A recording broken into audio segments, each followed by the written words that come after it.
খুদার কসম, আল্লাহ রাসূল বলছে প্রত্যেক মানুষকে তার জীবনে শুধু যৌবনকালের হায়াতের যৌবনকালের হিসাব দিতে হবে তাকে দুইবার আল্লাহর সামনে আখিরাত, দুইবার।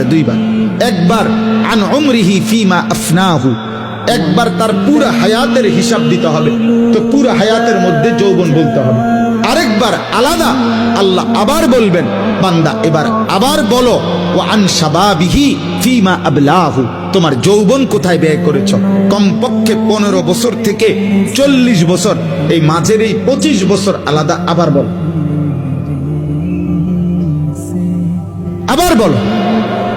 এই 25 বছরের রাত্র দিন সকাল দুপুর সুস্থতা আমি আল্লাহ যোগ্যতা দিছিলাম, সবল স্বাস্থ্য শরীর সুস্থতা সমস্ত অঙ্গের পূর্ণ ক্ষমতা আমি দিয়েছিলাম বান্দা, সেটা আমার পথে ব্যয় করেছো কতটুকু, শয়তানের পথে ব্যয় করেছো কতটুকু বলো।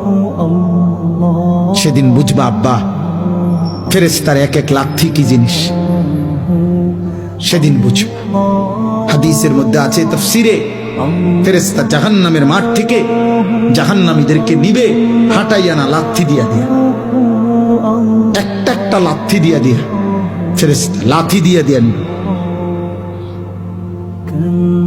সেদিন বুঝবা।